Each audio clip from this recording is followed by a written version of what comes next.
Well, for more on that, we're joined now by Yaakon Lapin. He's a military and strategic affairs analyst at the Jewish News Syndicate. Thank you very much indeed for joining us.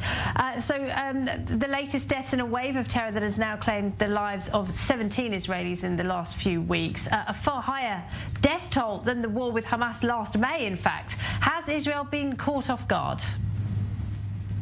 I think Israel is dealing with the kind of terrorism that it finds the hardest to stop, and that is localized terrorist initiatives, lone wolf and small cells acting on incitement that is absolutely pervasive on social media networks and is being spread by Hamas on a daily basis in a very stepped up way.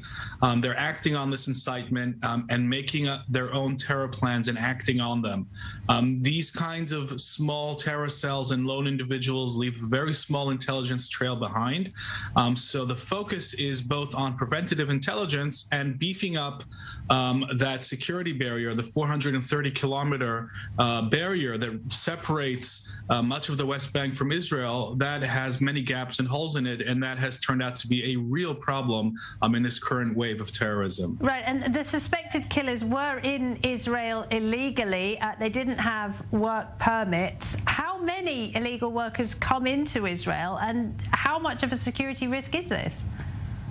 Well, the estimates vary, but we have to keep in mind that we have about 100,000 Palestinians who come into Israel to work legally after passing screening by the Shin Bet. And according to various estimates, it's anywhere between 10 to 20,000 and perhaps more illegally Palestinians who enter illegally into Israel. And they present a real security threat. We have seen this time and again in the past 5 weeks. And there has been a sort of tolerance to their presence based on the idea that it alleviates economic pressure on the Palestinians and takes them out of the circle of violence. But I think the past 5 weeks have demonstrated that the current situation is unacceptable, cannot continue, and either Israel will have to find a way to grant more work permits or clamp down on the number of Palestinians who refuse to go through the process and receive the work permit. So it's going to have to make some serious decisions in the coming days. Well, presumably these two suspects had no background affiliations with terrorist groups. Presumably they would have passed a security check. I doubt that very much, and the reason that I doubt that is because if you look at the record going back, the 100,000 or so Palestinians who enter Israel to work, almost none of them commit terror attacks. It's a very, very rare event. I think it's happened once in the past 7 years or so, and that track record demonstrates that the Shabak's screening process is extremely thorough, extremely competent, and reliable. So I doubt these two would have passed. And I think that really should be the focus of making sure that it's only Palestinians with permits who are entering the country for work. Okay. Now, you mentioned Hamas a moment ago, and the killings have reignited a debate here about targeted assassinations, essentially, of Hamas leaders. Before I get your view on that, let's take a listen to the Hamas chief, Yahya Sinwar, in comments he made a week ago. But we as Palestinians, as well as Arabs and Muslims, and we are in the Jerusalem Axis and Alliance, we say that we are fully prepared and ready to defend our rights, and we will not hesitate.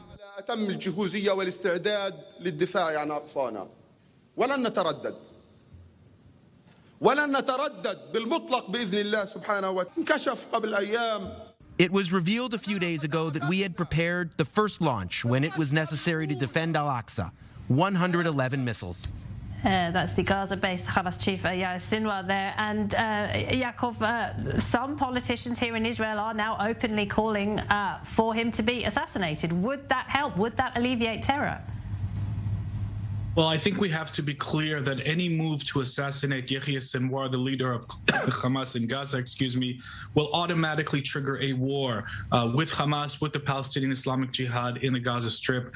That means thousands of rockets fired on Israel, including central Israel, including greater Tel Aviv, possibly a ground maneuver. In other words, this is a maneuver that has many, many strings attached to it. And it's exactly for that reason that I think that the defense establishment here is cautious about doing that. It's not that targeted assassinations don't have an effect. In the past, they have had an effect, very much so, but the effect is short-lived, and the consequences can be very, very severe.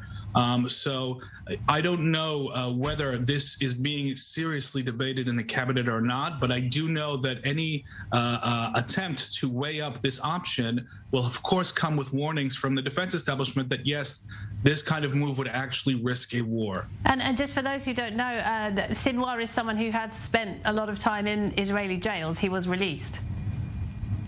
That's right. He was released, and after his release, he used a lot of the knowledge that he built up from his time in an Israeli prison, his knowledge of Israeli society, the way the Israeli political system works, his knowledge of Hebrew. These are all things that he gained while he was in prison, and he's using that information now in order to pressure Israel, in order to test its limits, to see how far he can go.